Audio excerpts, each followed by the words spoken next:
नमस्कार, आप देख रहे हैं प्रदेश का सबसे भरोसेमंद news channel India news Rajasthan और आपके साथ मैं हूं सीमा चौधरी। हमारी खास पेशकश बड़ी बहस में आप सभी का स्वागत है। आज हम बात करेंगे सियासत में बिगड़े बोल की। जैसे जैसे राजस्थान में विधानसभा चुनाव नजदीक आ रहे हैं, वैसे वैसे नेताओं के बोल बिगड़ते जा रहे हैं। केंद्रीय जल शक्ति मंत्री गजेंद्र सिंह शेखावत मुख्यमंत्री अशोक गहलोत को राजनीति का रावण कहकर के नया विवाद खड़ा कर दिया। चित्तौड़गढ़ में बीजेपी की जन आक्रोश रैली को संबोधित करते हुए शेखावत ने कहा कि राजनीति के इस रावण अशोक गहलोत को राजस्थान से खत्म करना है तो दोनों हाथ उठाएं और राज्य में राज्य स्थापित करने का संकल्प लें। गजेंद्र सिंह शेखावत के इस बयान पर सूबे के मुख्यमंत्री अशोक गहलोत ने पलटवार किया। मीडिया से बातचीत में सीएम गहलोत ने कहा कि यह मामला राम और रावण का नहीं, मैं गजेंद्र सिंह शेखावत को राम कह दूं, पहले वो राम जैसा व्यवहार तो करें। उन्होंने कहा कि वो मुझे रावण कहें, मुझे दिक्कत नहीं है, हम उन्हें राम के रूप में मानेंगे, पहले वो ईमानदारी दिखा करके संजीवनी पीड़ित गरीबों का पैसा तो लौटाए। सीएम गहलोत ने कहा कि संजीवनी मामले में वो जल्दी ही जेल भी जा सकते हैं। मुख्यमंत्री अशोक गहलोत ने कहा कि मानेसर की घटना में भी मुख्य किरदार गजेंद्र सिंह शेखावत ही रहे थे। सीएम गहलोत ने कहा कि बीजेपी वाले मुझ पर चाहे जितने पत्थर फेंके, मैं उनसे स्कूल बनाऊंगा, अस्पताल बनाऊंगा और यही मेरी सोच है। इस बीच सवाल उठते हैं कि राजनीति में ऐसे बिगड़े बोल का क्या काम है। जैसे जैसे चुनाव पास आ रहे हैं, वैसे वैसे नेताओं की भाषा इस तरह की होती जा रही है। क्या ये वोटर्स को रिझाने का तरीका है या फिर व्यक्तिगत गुस्सा निकालने का तरीका? बीजेपी हो या कांग्रेस, क्यों ऐसे बयान अक्सर सुनने को मिलते हैं? क्यों ऐसे बिगड़े बोल पर रोक नहीं लगती? पार्टियां ऐसे बिगड़े बोलने वालों पर क्यों कार्रवाई नहीं करती? इसके अलावा और भी कई सवाल उठते हैं जिन पर हमारी आज की बड़ी बहस केंद्रित रहेगी। और चर्चा में हमारे साथ जयपुर स्टूडियो से कुछ खास मेहमान भी जुड़ेंगे।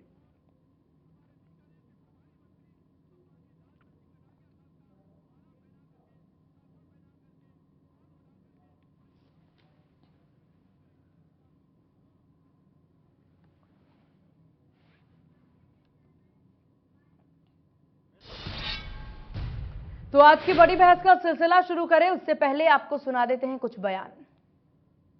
अपराधी सरकार को उखाड़ करके फेंक रहे हैं कि नहीं फेंक रहे? राजस्थान में से किसानों की हत्यारी सरकार को उखाड़ करके फेंक रहे हैं कि नहीं फेंक रहे? राजस्थान में युवाओं के भविष्य के साथ खिलवाड़ करने वाली सरकार को उखाड़ करके फेंक रहे हैं कि फेंक रहे नहीं?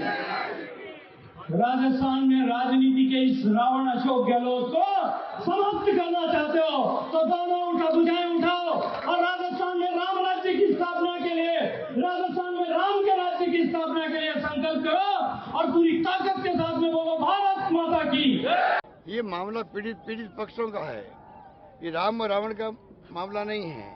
मैं तो उनको राम कह दूंगा, गजेंद्र सिंह शेखावत जी को मैं राम कह दूंगा, पहले राम की तरह व्यवहार तो करो।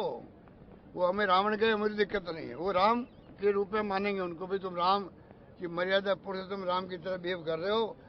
ईमानदारी दिखा के गरीबों का पैसा वापस लौटाओ, जो प्रॉपर्टी तुम्हारे पास में है उन सबको बेचो और पैसा चुकाओ, ये तो ईमानदारी की बात है। बाकी वो लोग स्टेटमेंट दे, केंद्रीय मंत्री है, मीडिया छाप देता है, ऐसे लोगों को मीडिया को बायकॉट करना चाहिए। जो आदमी था झूठा आदमी है, आरोप लगा रहे पैसा खर्च नहीं किया। इनको पूछो, पैसा खर्च करने के तरीके होते हैं, बर्बाद करने के तरीके नहीं होते हैं। हम बर्बाद नहीं करना चाहते हैं, पैसे का उपयोग हो, ये हमारी सोच है। इसलिए ये झूठे बयान देना बंद करे, नैतिकता आधार पर खुद इस्तीफा दे, या तो पाक साफ हो गए फिर जनता के बीच जाए, पैसा वापस दिलवाने का काम करे। आज तक इसने किसी संपर्क नहीं किया हमसे कि भाई ये पैसा कैसे मैं दिलवा सकता हूँ, बताइए मुझे, क्योंकि खुद फंसा हुआ है। बहुत बड़ा ये कांड है, संजीवनी वाला कांड। केंद्रीय मंत्री उसमें मुख्य किरदार है इसके अंदर। जैसे हमारी गवर्नमेंट गिराने के लिए भी मुख्य किरदारों में ये गजेंद्र सिंह शेखावत था, हमारी सरकार गिराने के लिए।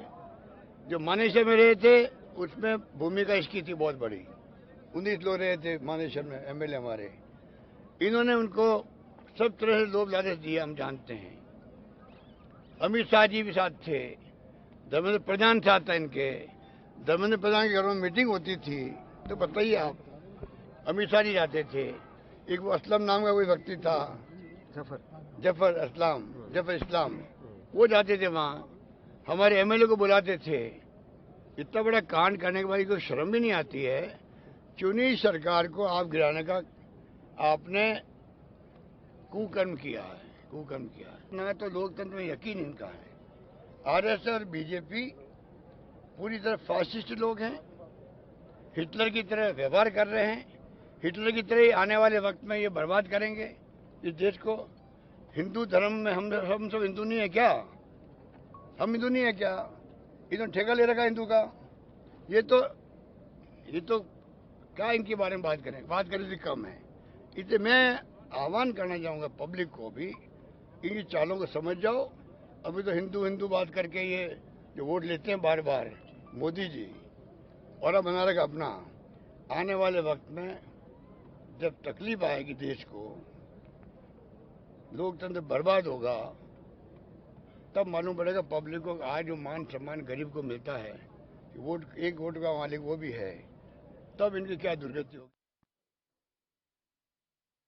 तो आपने सुना, यहां सीएम अशोक गहलोत कहते नजर आए कि संजीवनी घोटाले का जिक्र करते नजर आए। हालांकि अब देखिए, पूरी राजनीतिकरण कुछ इस प्रकार से हो रही है कि किसी को भी अपनी भाषा पर संयम नहीं है। और आज बड़ी बहस इसी पर केंद्रित रहने वाली है। हमारे साथ प्रमुख पैनल जयपुर से हमारे साथ जुड़ गए हैं प्रियदर्शी भटनागर, जो कि कांग्रेस नेता है, और हमारे साथ कुछ ही देर में लक्ष्मीकांत पारीक, जो कि बीजेपी नेता है, वो भी जुड़ेंगे। सर, आपका बहुत स्वागत है इंडिया न्यूज राजस्थान पर। प्रियदर्शी साहब, लगातार देख रहे हैं जिस प्रकार से यहां पर बोल बिगड़ते नजर आ रहे हैं। हालांकि सीएम गहलोत ने पलटवार तो कर दिया, लेकिन राजनीति का रावण कह देना ये एक बड़ी बात है। अब ऐसे में कांग्रेस के द्वारा किस तरह का एक्शन लिया जाएगा? हालांकि ऐसा नहीं है कि सिर्फ बीजेपी ने ही अपने बोल बिगाड़े हैं, यहां पर कांग्रेस भी अपनी बोल बिगाड़ती नजर आई है, और ये बात बताने की जरूरत नहीं है हिमाचल की घटना को।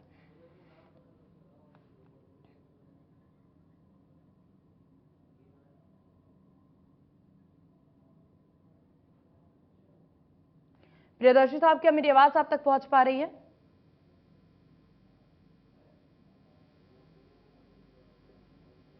चलिए, हमारी टीम संपर्क साधेंगे इनसे। तो कुल मिलाकर के आपको बता दें कि राजनीतिकरण कुछ ज्यादा ही होता नजर आ रहा है इस वक्त राजस्थान में, जहां चुनावी साल में भाजपा कांग्रेस नेताओं के बयान पर तल्खी बढ़ती जा रही है। केंद्रीय जल शक्ति मंत्री गजेंद्र सिंह शेखावत ने राजस्थान की राजनीति का रावण सीएम को बता दिया। उन्होंने कहा कि सीएम गहलोत भी इस पर पलटवार करने से बिल्कुल भी ना चूके। संजीवनी घोटाले में वे जल्द ही जेल से आ सकते हैं, ऐसा कहते सीएम गहलोत नजर आए। वहीं गुरुवार को चित्तौड़गढ़ में बीजेपी की जन आक्रोश रैली में शेखावत ने सीएम और कांग्रेस सरकार पर जमकर निशाना साधा। पीड़ित पक्षों का है, ये राम और रावण का मामला नहीं है। मैं तो उनको राम कह दूंगा, गजेंद्र शेखावत जी को मैं राम कह दूंगा। पहले राम की तरह व्यवहार तो करो। वो हमें रावण कहे, मुझे दिक्कत तो नहीं है। वो राम के रूप में मानेंगे उनको भी। तुम राम की मर्यादा पुरुष, तुम राम की तरह बिहेव कर रहे हो। ईमानदारी दिखा के गरीबों का पैसा वापस लौटाओ। जो प्रॉपर्टी तुम्हारे पास में है उन सबको बेचो और पैसा चुकाओ। ये तो ईमानदारी की बात है। बाकी वो लोग स्टेटमेंट दे, केंद्रीय मंत्री है, मीडिया छाप देता है। ऐसे लोगों को मीडिया को बायकॉट करना चाहिए। जो आदमी था झूठा आदमी है, आरोप लगा रहे पैसा खर्च नहीं किया। इनको पूछो, पैसा खर्च करने के तरीके होते हैं, बर्बाद करने के तरीके नहीं होते हैं। हम बर्बाद नहीं करना चाहते हैं, पैसे का उपयोग हो, ये हमारी सोच है। इसलिए ये झूठे बयान देना बंद करे, नैतिकता आधार पर खुद इस्तीफा दे, या तो पाक साफ हो गए फिर जनता के बीच जाए, पैसा वापस दिलवाने का काम करे। आज तक इसने किसी संपर्क नहीं किया हमसे कि भाई ये पैसा कैसे मैं दिलवा सकता हूँ, बताइए मुझे, क्योंकि खुद फंसा हुआ है। बहुत बड़ा ये कांड है, संजीवनी वाला कांड। केंद्रीय मंत्री उसमें मुख्य किरदार है इसके अंदर। जैसे हमारी गवर्नमेंट गिराने के लिए भी मुख्य किरदारों में ये गजेंद्र शेखावत था, हमारी सरकार गिराने के लिए। जो मानेसर में रहे थे उसमें भूमिका इसकी थी बहुत बड़ी। 19 लोग रहे थे मानेसर में, एमएलए हमारे। इन्होंने उनको सब तरह से लोभ लालच दिया, हम जानते हैं। अमित शाह जी भी साथ थे, धर्मेंद्र प्रधान साथ था इनके। धर्मेंद्र प्रधान के घरों में मीटिंग होती थी तो बताइए आप, अमित शाह जी जाते थे। एक वो असलम नाम का कोई व्यक्ति था, जफर इस्लाम, वो जाते थे वहाँ, हमारे एमएलए को बुलाते थे। इतना बड़ा कांड करने के बाद कोई शर्म भी नहीं आती है। चुनी सरकार को आप गिराने का आपने कुकर्म किया है, कुकर्म किया है ना, तो लोकतंत्र में यकीन इनका है। आरएसएस और बीजेपी पूरी तरह फासिस्ट लोग हैं, हिटलर की तरह व्यवहार कर रहे हैं। हिटलर की तरह ही आने वाले वक्त में ये बर्बाद करेंगे इस देश को। हिंदू धर्म में हम सब हिंदू नहीं है क्या? हम हिंदू नहीं है क्या? इन्होंने ठेका ले रखा हिंदू का। ये तो क्या इनके बारे में बात करें से कम है। इसलिए मैं आह्वान करना चाहूँगा पब्लिक को भी, इनकी चालों को समझ जाओ। अभी तो हिंदू हिंदू बात करके ये जो वोट लेते हैं बार बार मोदी जी, और अब बना रखा अपना। आने वाले वक्त में जब तकलीफ आएगी देश को, लोकतंत्र बर्बाद होगा, तब मालूम पड़ेगा पब्लिक को आज जो मान सम्मान गरीब को मिलता है, एक वोट का मालिक वो भी है, तब इनकी क्या दुर्गति होगी मालूम पड़ेगा इनको।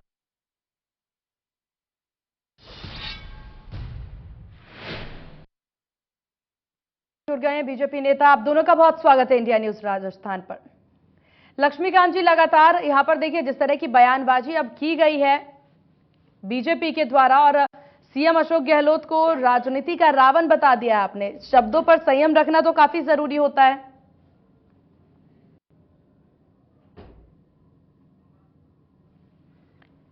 लक्ष्मीकांत जी, क्या मेरी आवाज आप तक पहुंच पा रही है?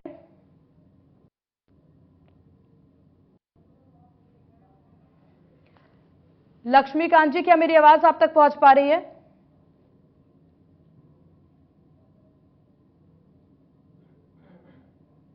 कर लेते आते हैं फोन, पता नहीं जूम से जुड़ जाता आराम से यार।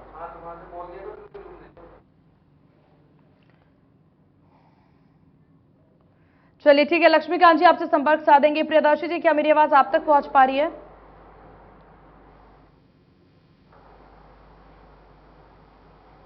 चलिए ठीक है, आप दोनों से संपर्क साधेंगे। यहां पर आपको बता दें कि कुल मिलाकर के जिस तरीके की सियासत बिगड़ती जा रही है, यहां पर सियासत में बोल बिगड़ती जा रही है।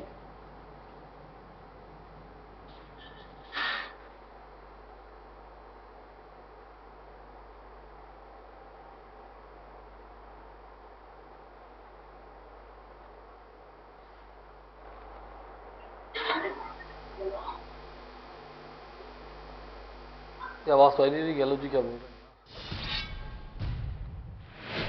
क्या आप दोनों को मेरी आवाज पहुंच पा रही है सर? जी, मेरे को तो आपकी आवाज क्लियर आ रही है। चलिए ठीक है प्रियदर्शी साहब, लगातार देख रहे हैं हम जिस तरीके से सियासी पारा इस कदर हाई होते जा रहा है कि लोगों को अब अपनी बातों पर संयम नहीं रहा है, शब्दों का चयन सही से कर नहीं पा रहे हैं। ऐसी स्थिति में क्या राजनीति जिस प्रकार के इस वक्त हो रही है, ऐसे ही विधानसभा चुनाव लड़ा जाएगा एक दूसरे को इस तरीके के आलोचना भरे शब्द बोल करके? देखिए, जहां तक भारतीय जनता पार्टी की बात है तो हेट स्पीच में और अनर्गल बयानबाजी में असभ्य बोलने के अंदर भारतीय जनता पार्टी का कोई मुकाबला नहीं है। आप इनका रिकॉर्ड देखेंगे तो आपको अच्छी तरीके से आप इससे वाकिफ हैं। और जहां तक गजेंद्र सिंह जी की बात का मैं आपको उदाहरण दूं तो उन्होंने माननीय आज अशोक गहलोत जी के लिए क्या क्या बोला है, उसके बावजूद भी बड़ी शालीनता के साथ में और अपनी जो गांधीवादी विचार है उसको तहत माननीय अशोक गहलोत जी ने क्या कहा कि ठीक है, मैं आप मुझे कुछ भी कहें परंतु मैं आपको राम कह दूंगा, श्री रामचंद्र जी का राम का आपको दर्जा दे दूंगा। अगर आपके ऊपर जो आरोप लगे हुए हैं उन आरोप का आप खंडन कर देंगे या उन आरोप की तायद कर देंगे कि भाई मेरे पास जो मेरे पर कर्जा है या मेरे पर जो आरोप लगे हैं मैं वो पैसे अपनी निजी संपत्ति को बेच के चुका दूंगा, तो मैं आपको राम का दर्जा दे दूंगा। मतलब आप शालीनता देखिए, एक तरफ तो आज देश के अंदर भारत जोड़ो यात्रा के बाद में बीजेपी के अंदर जो बौखलाहट है वो इस तरीके के स्टेटमेंट से साफ दिखती है। आज कर्नाटक के किसी एमएलए ने भी माननीय सोनिया गांधी जी के लिए कोई अनर्गल बयान कहा है, या बीजेपी कुछ भी अनर्गल बोलने में परहेज नहीं करती है और ये इनकी बौखलाहट का परिचायक है। और कांग्रेस के बारे में क्या कहना चाहेंगे प्रियदर्शी साहब? क्योंकि यहाँ पर आपके खुद अध्यक्ष जो हैं मल्लिकार्जुन खड़गे जी, वो प्रधानमंत्री नरेंद्र मोदी को भी अनर्गल बातें कहते नजर आ रहे हैं। उनके लिए आपकी क्या बात, क्या राय आपकी? देखिए उन्होंने जो बात कही उसी के 2 मिनट बाद ही उन्होंने उस बात के संदर्भ में अपने स्टेटमेंट दे दिए जो सबके सामने आपके सामने जाहिर हैं। क्या गजेंद्र सिंह जी ने अपने स्टेटमेंट के संदर्भ में कोई अपना खंडन किया है या अपनी कोई बात कहा है कि मेरा कहने का तात्पर्य ये था? ये इन्होंने ऐसा क्लेरिफाई किया क्या? खड़गे साहब का तात्पर्य क्या था, एक बार जरा यहाँ दोहराएंगे खड़गे आप? साहब ने तो 2 मिनट बाद ही खड़गे साहब ने तो तुरंत कह दिया कि मेरा निजी है मोदी जी से कोई है ना, मेरा कोई विवाद नहीं है, परंतु मैं एक विचारधारा की लड़ाई है और मैं एक विचारधारा को इंडिकेट करके ये बात विचारधारा को इंडिकेट करते हुए प्रधानमंत्री नरेंद्र मोदी को जहरीला सांप कह दिया। नहीं, उन्होंने साफ कहा ना, मैंने नरेंद्र मोदी जी से मेरा पर्सनल कुछ भी नहीं है, मैं पर्टिकुलर एक विचारधारा के लिए कह रहा था और मेरा तात्पर्य ये नहीं था जो समझा जा रहा है, उन्होंने बोला बिल्कुल स्पष्ट। आप मेरी बात सुनिए, क्या मैं इसके साथ साथ ये भी तो चीज जोड़ के देखेंगे, क्या गजेंद्र सिंह जी ने आज जो कहा है अशोक गहलोत जी को, उसके संदर्भ में उन्होंने कोई अच्छा चलिए ठीक है, अगर प्रियदर्शी साहब चलिए मान लेते हैं, ठीक है, यहाँ पर मान लेते हैं अगर गजेंद्र सिंह शेखावत के द्वारा अगर ये कह दिया जाता अपने बयान के बाद कि मेरा ये तात्पर्य नहीं है, मेरा कोई पर्सनल अटैक नहीं है, तो क्या उनकी बोली हुई जो भाषा है या फिर जिस शब्द का इस्तेमाल उन्होंने किया वो क्या सही साबित हो जाता? तो मेरी बात सुनिए, ये तो उनका स्टेटमेंट आने दीजिए ना, तब अपन ये तय कर लेंगे कि वो क्या बोलते हैं। आप उनसे ऐसी उम्मीद मत कीजिए, आप उनसे ऐसी उम्मीद मत कीजिए। आज आप देख लीजिए, मतलब आपके द्वारा, ठीक है चलिए, मतलब कुल मिलाकर के ये मानना है कि अगर उन्होंने कह दिया कि मेरा ये मतलब नहीं था ये कहने का, तो वो जितना जो भी स्टेटमेंट उन्होंने दिया वो स्टेटमेंट सही साबित हो जाएगा। वो चीज वही खत्म हो गई ना, चलिए ठीक, समय खत्म हो गई। चलिए ठीक है, लक्ष्मीकांत जी क्या मेरी आवाज आप तक पहुंच पा रही है? आ रही है सीमा जी। लक्ष्मीकांत जी, आपने लगातार प्रियदर्शी साहब को सुना, उन्होंने साफ तौर पर कह दिया है कि यहाँ पर भाजपा जो है बौखलाहट में आके कुछ भी शब्द का इस्तेमाल कर रही है, क्योंकि वो भाजपा के पास अब कुछ भी नहीं है बोलने के लिए और करने के लिए, तो ऐसे शब्दों का इस्तेमाल कर रही है। और यहाँ पर साफ तौर पर देखिए, सीएम है वो और सीएम के लिए ऐसे शब्दों का इस्तेमाल करना कहीं ना कहीं गलत ही है। तो भाजपा का अपना संयम खो बैठी है क्या?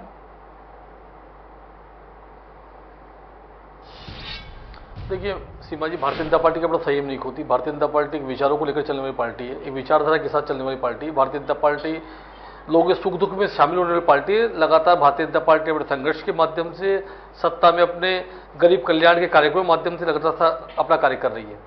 भारतीय जनता पार्टी की केंद्र की सरकार ने इस प्रकार से लोक कल्याण कार्य पिछले 8 वर्षों में किए हैं, मैं समझता हूँ इस बात के इतिहास में पहली बार बहुत बड़े बड़े काम हुए हैं।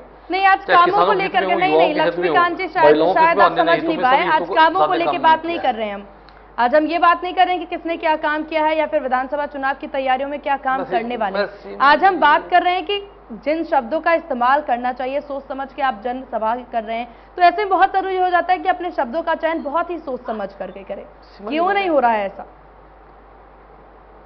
बिल्कुल सीमा जी, आप ही बात पर आ रहा हूँ जी। मैं समझता हूँ जिस प्रकार का खड़गे जी का बयान आया और खड़गे बयान के आधार पर खड़गे जी जिस प्रकार से प्रधानमंत्री के लिए सांप जैसे शब्द का प्रयोग किया, जयललिता सांप जैसे शब्दों का प्रयोग किया, कांग्रेस की हताशा और निराशा को व्यक्त करता है।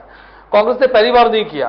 कांग्रेस ने कभी सोनिया जी ने मौत का सौदागर बताने का प्रयास किया मोदी जी को, कभी उन्होंने जहर की खेती के लिए खेती करने वाला बताया मोदी जी को, कभी उन्होंने भोंपू और जेब कत्ता तक करार देने का प्रयास किया राहुल गांधी जी ने, कभी जब खून का सौदागर दलाल करने का काम किया राहुल गांधी जी ने, कभी दुर्योधन करने का काम किया प्रियंका गांधी जी ने। और मैं यहां तक कहूं तो उन्होंने तो मोदी जी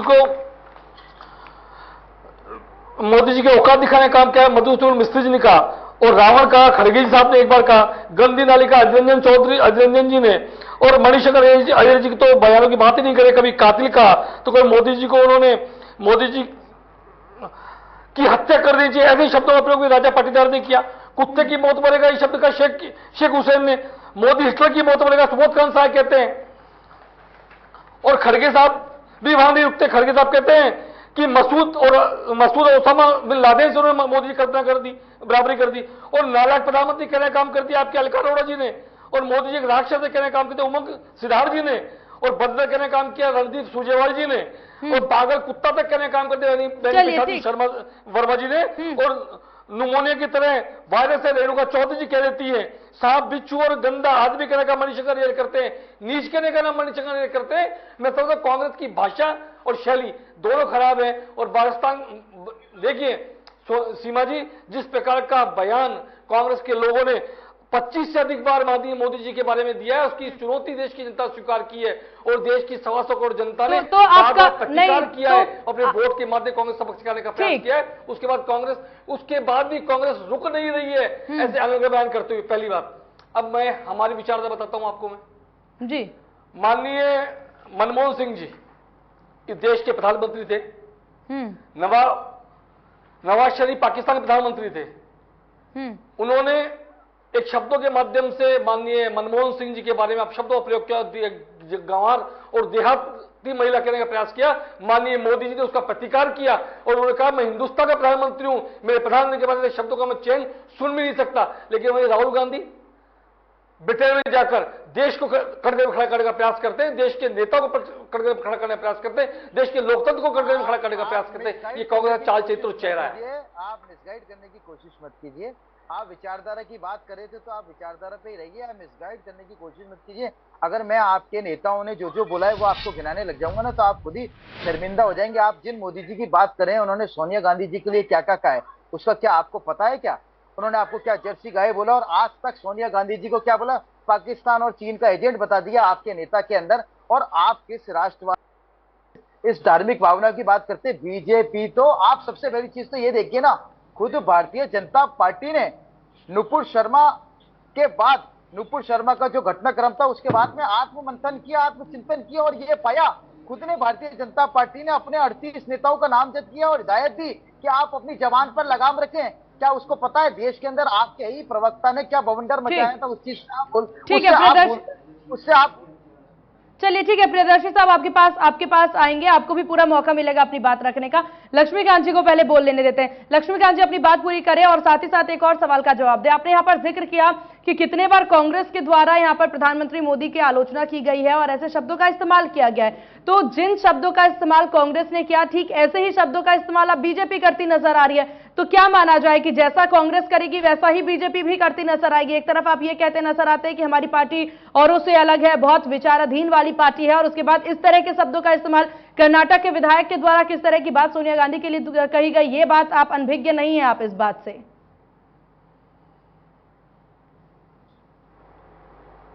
कर्नाटक के विधायक ने किस संदर्भ में क्या बात की उसकी पुष्टि मैं नहीं करता, पहली बात। अच्छा। और माननीय गजेंद्र सिंह जी के बारे में आपने बताया, मैं समझता हूँ गजेंद्र सिंह जी कह रहे हैं सीधा सीधा तात्पर्य ये था कि राजस्थान में जिस प्रकार से अराजकता का माहौल चल रहा है वह रावण के राज्य में था संभव था या वर्तमान समय में संभव है? महिलाओं के अस्तित्व खिलवाड़ जिस प्रकार से हो रहा है वह कांग्रेस राज में हो रहा है, जिस प्रकार से अपराध का ग्राफ लगातार बढ़ रहा है कांग्रेस राज में हो रहा है, जिस प्रकार से लोग आत्महत्या मजबूर कर रहे हैं यहाँ के लोग इनके विधायक के माध्यम से वह कांग्रेस के राज में हो रहा है, जिस प्रकार से चारों तरफ अराजकता का माहौल बढ़ा हुआ है वह इस राज्य में हो रहा है। इसलिए एक अतिशोक्ति गजेंद्र सिंह जी का है कि रावण राज सा चल रहा है, इसलिए इसमें कोई मैं समझता हूं। और फिर माननीय गहलोत साहब ने उसके बढ़कर कहा कि माने सही घटना के लिए भी गजेंद्र जी जिम्मेदार है। अरे भाई गजेंद्र जिम्मेदार कैसे? सचिन पायलट जिम्मेदार है।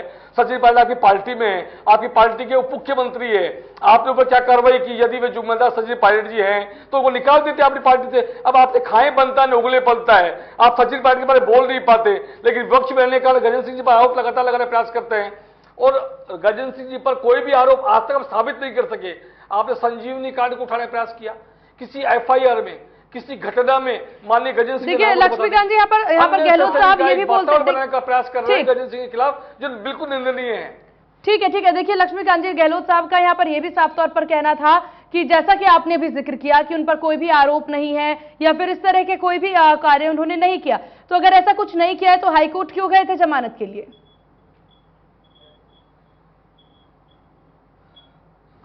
देखिए जिस प्रकार घटनाक्रम राजस्थान चल रहा है उनका कहना था कि जिस प्रकार से कांग्रेस के लोगों ने उन पर आरोप लगाने का प्रयास किया है तो निश्चित रूप से अपनी कानून लड़ाई लड़ना सबका अधिकार है। कानून लड़ाई के कारण गए थे और कानून लड़ाई लड़ना अधिकार उसका कर्तव्य नहीं आता तो आप बता दीजिए।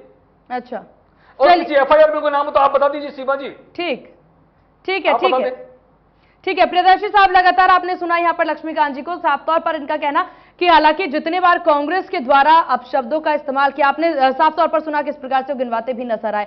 इन सब के बावजूद जिस सीएम गहलोत की अगर बात कर ली जाए तो उन्होंने संजीवनी घटना को याद करवाते हुए यहाँ पर साफ तौर पर कहा कि शेखावत साहब को जेल जाना होगा और अभी उनके मित्र जेल में हैं और आगे चल के वो भी जेल में जाएंगे। इससे क्या मतलब?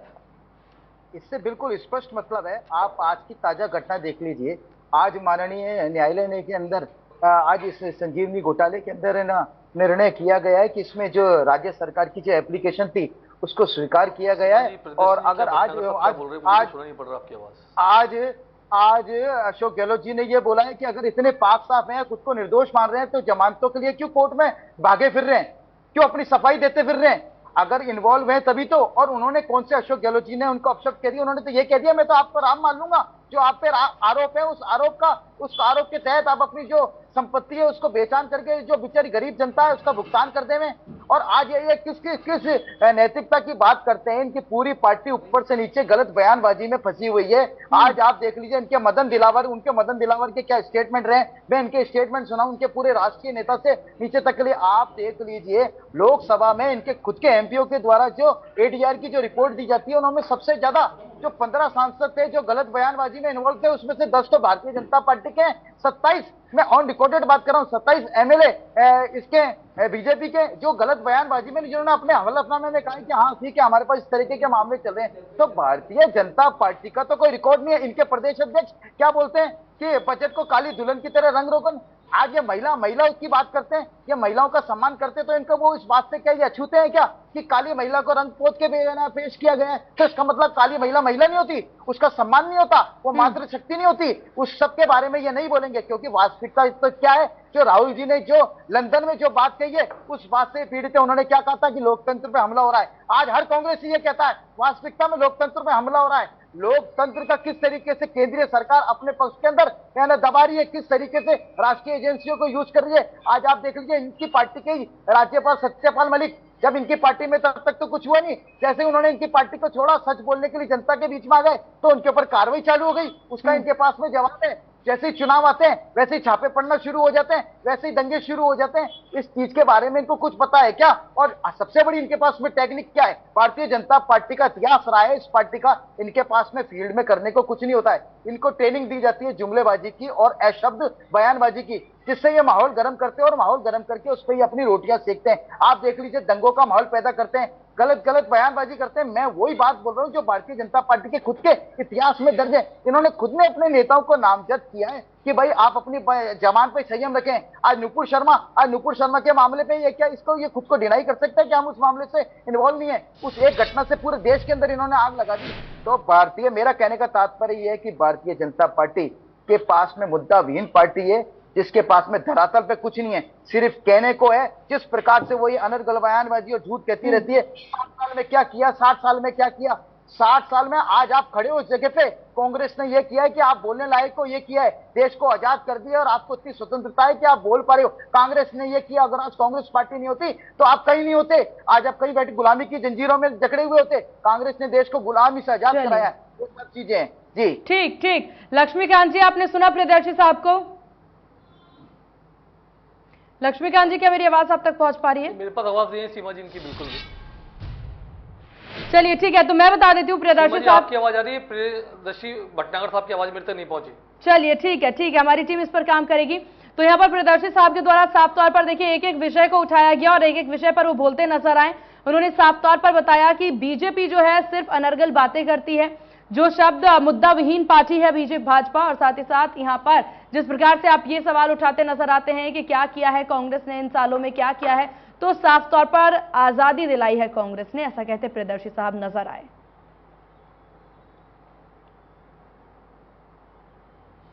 मैं समझता हूं इस पर क्रेडिट लेने का काम कांग्रेस के कई नेता लगातार कर रहे हैं। कांग्रेस ने आजादी दिलाई, ये बात कांग्रेस ने नहीं दिलाई, आजादी के दीवानों आजादी दिलाई। माननीय गांधी जी ने आजादी दिलाई, माननीय सुभाष चंद्र बोस जी की आजादी दिलाई, माननीय भगत सिंह जी शहादत ने आजादी दिलाई, माननीय चंद्रशेखर जी की शहादत ने आजादी दिलाई। और ऐसे अनेक शहीदों ने मिलकर लक्ष्मीबाई 1857 क्रांति से लेकर 1947 तक की आजादी का एक लंबा इतिहास रहा है। किन किन लोगों ने आजादी दिलाई हम सब जानते हैं। कांग्रेस ने जो आजादी के नाम पर एक ढकोसला देश में खड़ा करने का काम किया और जिस प्रकार काम कांग्रेस के लोगों ने यहां पर किया, मैं समझता हूं उसकी आजादी के बाद लेकर कांग्रेस ने वातावरण बनाने का काम किया और एक परिवारवाद का खड़ा करने का काम किया। एक परिवार को ही केवल मात्र आजादी का दीवाना बताने का प्रयास किया, निंदनीय है। और जिस प्रकार से कांग्रेस के लोगों को लेकर के गांधी और नेहरू परिवार को लेकर इस देश के अंदर बड़े बड़े उद्योग, बड़े मैं कहूं कई उद्योगों का, कई रोडों का, कई जगह का नाम रखने का काम किया कांग्रेस के लोगों ने किया। कांग्रेस ने साबित करने का प्रयास किया कि ये आजादी सिर्फ चाचा नेहरू के कारण, इंदिरा गांधी के कारण ही मिली है। और यहां तक भी मैं कह दूं कांग्रेस लोगों ने भी शायद सोचा होगा कि इस आजादी के आंदोलन को राहुल गांधी खींच के चले आए। ठीक, तो आजादी के आंदोलन में जिनका शहीदों का योगदान, जिन परिवार का योगदान है, वे तो इसकी चर्चा शायद नहीं करते, लेकिन कांग्रेस के लोग इस बात को बार बार खड़ा करने का प्रयास करते हैं। हमने आजादी दिलाई, इस वतन की आजादी में लाखों करोड़ों लोग शहीद हो गए हैं। और 1857 क्रांति से लेकर 1947 तक की बात करें तो हम प्रियदर्शी साहब कुछ बोलना चाह रहे हैं इस बीच? जी जी, मैं ये कहना चाह रहा हूँ, अब कांग्रेस की वर्तमान इनके पास एक मिनट मैम, पुलिस सुन ले। योगदान को ये दरकिनार कर रहे हैं, जबकि इनसे वास्तविकता तो ये है कि इन्होंने आजादी की लड़ाई के अंदर एक खून का कतरा ने भी बताया, उंगली तक नहीं कटाई है। इनके पास में कोई एक नाम लेवा भी ऐसा क्रांतिकारी नेता नहीं है आपने जो ये बता दें कि देश की आजादी में आए, इन्होंने सिर्फ भुखमरी करी है, इन्होंने सिर्फ भुखमरी करी है, एक बार अंग्रेजों की गुलामी करी है, इसके अलावा नेहरू जी के सर पर डंडा कब पड़ा, कब किया था, सर फूटा, उसकी परिणति आज तक चली आ रही है इनके। बड़ी राजनीतिक बात करते हैं ना आप लोग, तब बताएं कम से कम कि एक भी बार आपके चाचा नेहरू को कभी भी काले पानी की सजा मिली हो? आपके चाचा नेहरू आप देश के प्रधानमंत्री को आपके और हमारे कर रहे हो, अवश्य रहे होंगे, नजरबंद अवश्य रहे होंगे। मैं उनकी आजादी का झुकाने का प्रयास भी नहीं करता कि नेहरू जी का कोई योगदान नहीं, हम ये नहीं कहते नेहरू जी का देश की आजादी में योगदान है, लेकिन आप और बाकी लोगों के उन्होंने जो काम किया तो गलत है आपका तरीका। आरएसएस को बैन किया था या नहीं किया था, ये आप बता सकते हैं क्या? ये आपका योगदान था? परिवार में केंद्रित हो जाते हैं आजादी की बात लेकर के, बाहर निकलिए। क्या हुआ था? आप इंदिरा जी की बात कर रहे हैं, बड़ी भूमिका रही है उनका लेकर के, आप विस्मित हो जाते हैं। आपके शर्ट पर डांटते हैं राहुल गांधी को, तो आपके राहुल गांधी चुप हो जाते हैं। आप राहुल गांधी जी की बात करते हैं। राहुल गांधी ने जब भारत की यात्रा करी है, उससे आपका देश की जनता को नजर आ गया है। वीर सावरकर जैसा नेता जिसने दोनों बार काले पानी की सजा खाई हो, कांग्रेस की पार्टी ने एक भी रहो तो बता दें। दुकान से आपको बहुत भय है, क्योंकि एक भी व्यक्ति रहो तो बता दें। ठीक है, आपको लगता है कि केवल बात से कमल का गुलाब का फूल कोट पर लगाने से आजादी मिल गई? ऐसा नहीं मेरे प्यारे भाई। चलिए लक्ष्मीकांत जी, देश की आजादी के लिए लाखों लोगों ने शहादत दी है, तब देश को आजादी मिली है। ठीक है, हम इस मुद्दे पर अगर नहीं बात, मैं तो आपका योगदान पूछ रहा था ना, भारतीय जनता पार्टी का देश की आजादी में कोई योगदान है क्या? मुखबरी में तो आपका योगदान है। मुद्दा खड़ा करने का काम किसने किया? ये मुद्दा किसने खड़ा किया? इन लोगों की हमेशा रही है कि आजादी और नेहरू और गांधी से आगे निकलते ही नहीं है कभी। ये आप बात करें राजस्थान की बात करें, राजस्थान कानून व्यवस्था की बात करें, राजस्थान की बेरोजगारी की बात करें, बिजली किसानों को गांधी शब्द पे निकालते हैं। वो इतने भयभीत है राहुल गांधी जी, सोनिया गांधी जी से, कि वो अपने उद्बोधन अच्छा, समझने वाली बात ये है कि हमें आजादी मिल चुकी है, हमारे तमाम स्वतंत्रता सेनानियों का, फिर चाहे वो नेहरू जी हो, गांधी जी हो, हर किसी की एक बहुत अहम भूमिका रही है। और आज 70 साल बाद जिन्होंने, हम या आपने कोई योगदान नहीं निभाया है उस आजादी में, और आज हम इस विषय पर लड़ रहे हैं कि किसका कितना योगदान रहा है, ये तो बहुत ही बड़ी बात हो गई। यहाँ पर हम बात कर रहे हैं कि आपके जो कार्यकर्ता हैं, आपके जो नेता हैं, उनको ये नहीं पता कि कैसे भाषाओं का इस्तेमाल करना चाहिए, कौन से शब्दों का चयन करना चाहिए, फिर चाहे प्रधानमंत्री के लिए कैसे शब्दों का चयन करना चाहिए, सीएम के लिए कैसे शब्दों का चयन करना चाहिए, ये आपके तमाम कार्यकर्ताओं के, आपके आला अधिकारियों को, आपके नेताओं को पता नहीं है। और यहाँ हम ये डिसाइड कर रहे हैं कि किसका कितना योगदान यहाँ पर आजादी में रहा है। वाकई में हमें ये डिसाइड करने की जरूरत है इस बड़ी बहस में, या ये सोचने की जरूरत है कि कैसे शब्दों का चयन करने की जरूरत है? लक्ष्मीकांत जी, काम किसने, ये शब्दावली किसने शुरू की? ये वाद विवाद किसने शुरू किया? ठीक है, आप लक्ष्मीकांत जी देखिए, बार बार शुरू करने की बात आप करें। इससे पहले आपने कहा कि अब शब्दों का इस्तेमाल कांग्रेस करती है, 25 नाम आप गिनवाते नजर आए कि ये नाम है और ऐसे ऐसे इस्तेमाल किया। तो क्या आपके नेता दूध के धुले हैं? क्या आपके कार्यकर्ता दूध के धुले हैं? क्या यहाँ पर शेखावत साहब ने नहीं बोला यहाँ पर राजनीति का रावण, या फिर कर्नाटक के विधायक के द्वारा विश्वकन्या नहीं बोला किया है सोनिया गांधी को?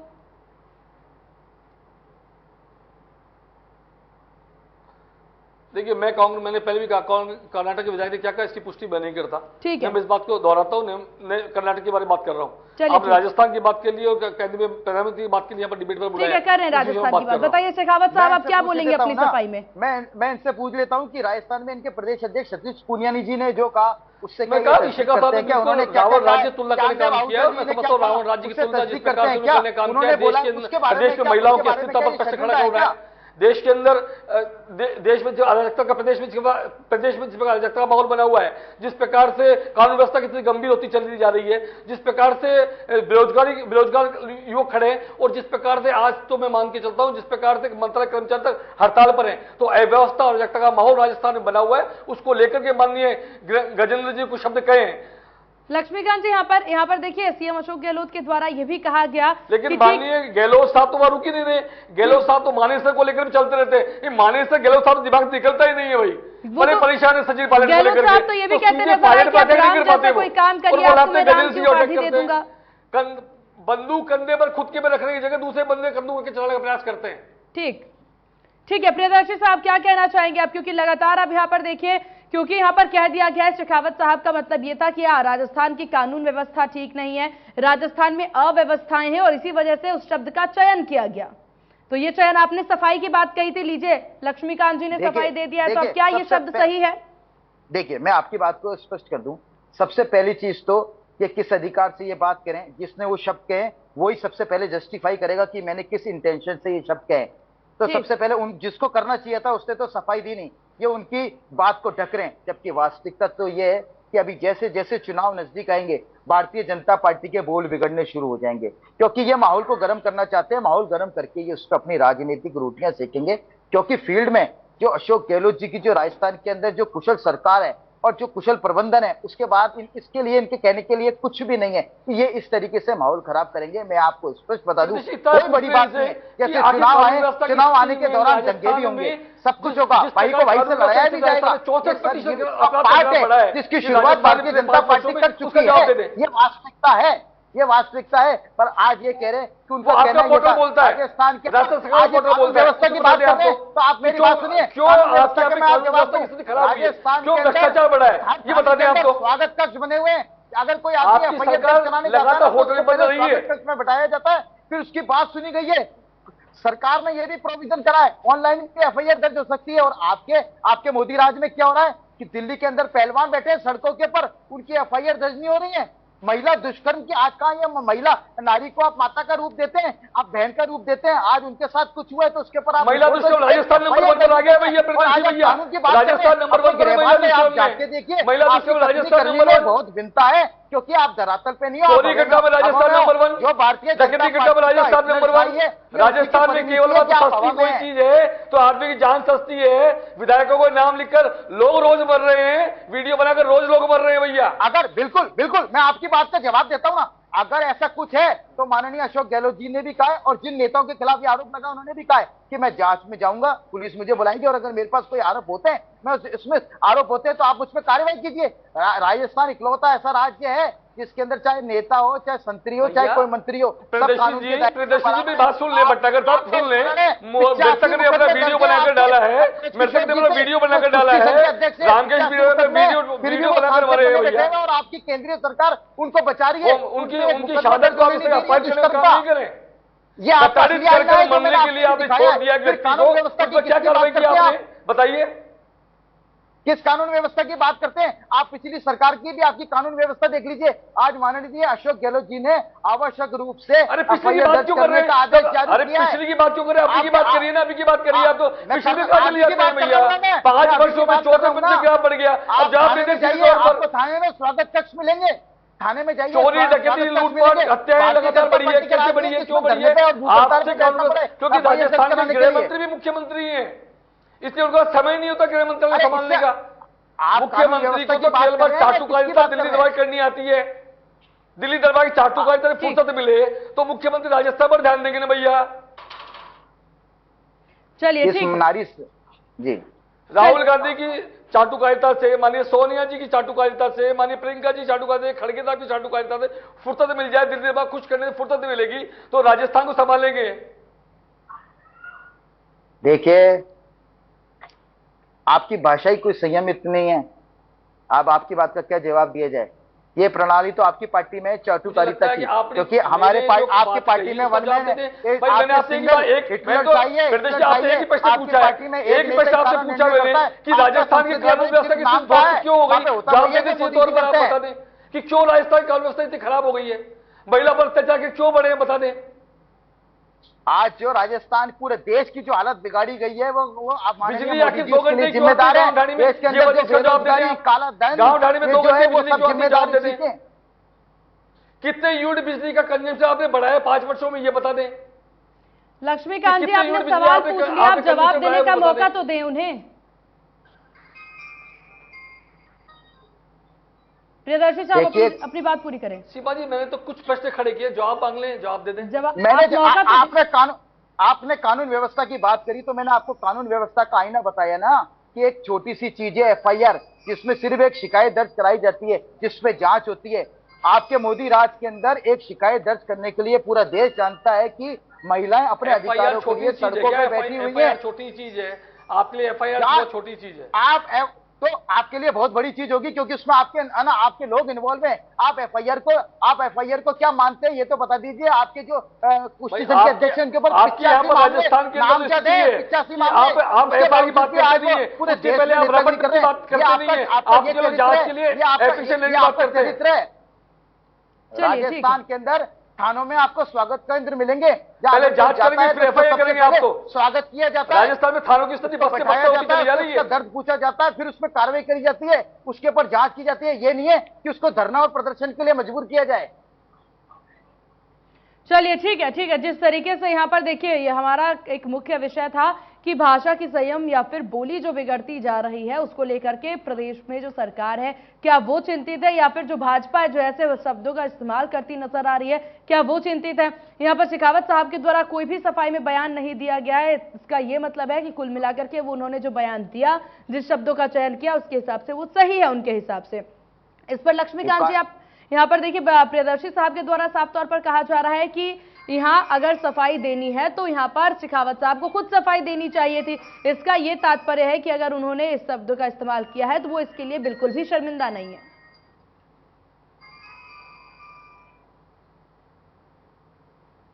मुझे लगता है कि आपको इस चर्चा प्रश्न का उत्तर माननीय गजेंद्र सिंह जी लेना चाहिए। सीमा जी, मैं पार्टी की लाइन पर बात कर रहा हूँ। पार्टी लाइन के आधार पर मैंने इस बात को कहा है कि माननीय गजेंद्र जी शब्द कहे हैं वे निश्चित रूप से राजस्थान की कानून व्यवस्था की स्थिति को लेकर कहे हैं, राजस्थान महिलाओं के ऊपर जिस प्रकार अत्याचार बढ़ रहा है उसको लेकर कहे हैं, राजस्थान के युवा जिस प्रकार से आंदोलित है उसको लेकर कर रहे हैं, कहें और जिस प्रकार राजस्थान में चारों तरफ अजागता माहौल बना हुआ है जो रावण राज में संभव हो सकता है उस बात को लेकर कहें। लेकिन यहाँ पर देखिए पारिक साहब के यहाँ पर गहलोत जी के द्वारा साफ तौर पर कहा गया है कि अगर वो ऐसा कह रहे हैं, रावण शब्द का इस्तेमाल कर रहे हैं, तो पहले खुद को राम होना जरूरी है। अगर वो इतने ईमानदार हैं, या फिर उन्होंने जिस तरीके से कहा कि संजीवनी पूरे केस को भी लेकर के वो जिक्र करते नजर आए कि अगर वो इतने ही अच्छे हैं तो अपनी संपत्ति का ब्यौरा दे दे और फिर मैं राम मान लूंगा उन्हें। तो खुद उनका कहना है कि पहले खुद को देख लो, उसके बाद मुझे कुछ बोलो। बोलती नहीं है। मैंने बार बार माननीय मुख्यमंत्री जी कभी कभी ऐसी बात करते हैं, संजीवनी को लेकर बार बार प्रश्न खड़ा करते हैं। मैं पूछना चाहता हूं माननीय कांग्रेस के प्रवक्ता पर बैठे माननीय मुख्यमंत्री जी को पूछना चाहता हूं, किसी भी एफआईआर में माननीय गजेंद्र जी का नाम है क्या, बता दें। चलिए उसका जवाब आपको, उसका जवाब राजस्थान पुलिस भी जांच कर रही है, कोर्ट ने दे दिया है। कल आप अखबारों में पढ़ लीजिएगा, कोर्ट ने पूरा आज इनको ये कह दिया कि राज्य सरकार की जो एप्लीकेशन थी उसको मंजूर करके जांच के दायरे में गजेंद्र जी को ले लिया है। वो दिन दूर नहीं है जो माननीय अशोक गहलोत जी ने कहा है कि जिस प्रकार से गजेंद्र सिंह जी की जो दोस्त हैं और वो जो दोस्त जांच के दायरे में लेना और एफआईआर में नाम होने बड़ा फर्क होता है। मेरे फाजिल दोस्त, मेरी बात कंप्लीट मेरे फाजिल दोस्त, जांच के दायरे में लेने में, जांच के दायरे तो आप राजस्थान में लेने में पहले जांच होती है, एफआईआर में कहीं माननीय गजेंद्र जी का नाम नहीं है, एफआईआर आपने दर्ज की है। ठहराया जाता है। जिस प्रकार जी गजेंद्र जी के जो दोस्त है, जिस प्रकार से वो जेल में, अब इनका भी नंबर है, यही बोला है। और मैं उस बात को तस्दीक करता हूँ बिल्कुल, जो अशोक गहलोत जी ने कहा, मैं ही वो बात सुनाता हूँ कि वो दिन दूर नहीं है कि जिस प्रकार से गजेंद्र जी के दोस्त जहाँ बैठे हैं ये भी वहीं जाके बैठेंगे। उसकी शुरुआत आज से हो गई है। चलिए ठीक है, नहीं है इनको, कल जानकारी हो जाएगी इनको। चलिए ठीक है, वक्त हो चला है फाइनल कमेंट का। प्रियदर्शी साहब आप ही से शुरुआत करें। खम्बल हो जाए अच्छा लगता है। मुंगेर लाल के हसीन सपने देखे आप, बहुत अच्छी बात है। मुंगेर लाल के हसीन सपने आप देख रहे हैं, बहुत अच्छी बात है। चलिए ठीक है, राजस्थान की कानून व्यवस्था की संभाल लें तो ज्यादा बेहतर होगा, राजस्थान की अर्थव्यवस्था संभालने ज्यादा अच्छा होगा, राजस्थान बिजली की स्थिति संभालने ज्यादा अच्छा होगा, राजस्थान बढ़ते अत्याचारों को संभालने ज्यादा अच्छा होगा। आपके बिजली के बिल के अंदर बातों को छोड़कर देश की राजनीति करना बंद करें और राजस्थान की जनता के हितों में काम करें। अशोक गहलोत जी ज्यादा अच्छा होगा। मुंह छुपा के लाइनों में खड़े हुए हैं, मुंह छुपा के लाइनों में खड़े होकर लाभ ले रहे हैं। आप ये तो देखिए, जो आपके बिजली के बिलों के अंदर जो पैसा आपकी रिबेट कट के आ रही है, मना कर दे भारतीय जनता पार्टी। मुझे लगता है डिजिटलाइजेशन के समय में जिस प्रकार का आप काम कर रहे हैं, ठीक है, यहाँ पर बात बिजली बोर्ड की हो रही है, लेकिन यहाँ व्यवस्थाओं की बात होती नजर आई। आप दोनों का बहुत शुक्रिया इंडिया न्यूज राजस्थान को अपना कीमती वक्त देने के लिए। तो आप दोनों का बहुत शुक्रिया, लक्ष्मीकांत साहब आपका भी और प्रियदर्शी साहब आपका भी बहुत बहुत शुक्रिया इंडिया न्यूज राजस्थान को अपना कीमती वक्त देने के लिए। तो बोल बिगड़ते जा रहे हैं, लेकिन यहाँ पर अभी भी आदतन यही मुद्दा चल रहा है कि आखिरकार क्या प्रदेश में विकास हुआ, क्या प्रदेश में विकास नहीं हुआ। बावजूद इसके अगर ध्यान दिया जाए जिस प्रकार से दिन प्रतिदिन राजनीतिक गलियारों में अपशब्दों का सिलसिला बढ़ता जा रहा है, बहुत जरूरी है ऐसी चीजों पर ध्यान देने का। फिलहाल बड़ी बहस में बस इतना ही। बने रहिए इंडिया न्यूज राजस्थान के साथ। नमस्कार।